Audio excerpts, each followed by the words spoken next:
En Nouvelle-Zélande, le pays entier est sous confinement sévère depuis à peine 2 semaines. Mais déjà, les mesures semblent porter fruit. Ces 2 derniers jours, le nombre de nouveaux cas a diminué, et ce, malgré une augmentation importante du nombre de tests effectués. Le caractère insulaire du pays et l'éloignement de l'archipel ont assurément un effet sur le faible nombre de cas. La fermeture des frontières est plus facile à assurer qu'en Europe, par exemple.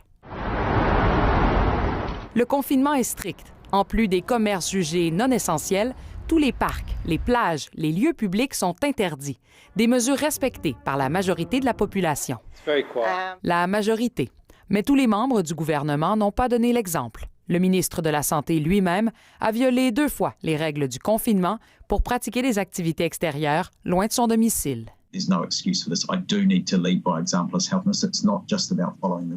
Étant donné les circonstances de la pandémie, il n'a pas été limogé par la première ministre, mais a tout de même reçu un blâme et été délesté de certaines fonctions. On compte actuellement un peu plus de 1000 cas en Nouvelle-Zélande, dont un seul décès.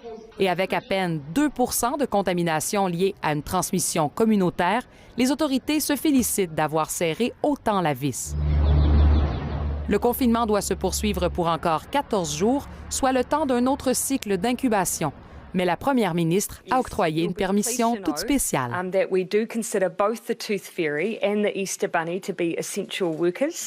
Aujourd'hui, on y dénombre 54 nouveaux cas, mais 65 personnes guéries dans le bilan quotidien. Un revirement dans les statistiques que les autorités espèrent voir se transformer en une tendance durable. Ici Julie Aymon, Radio-Canada, Montréal.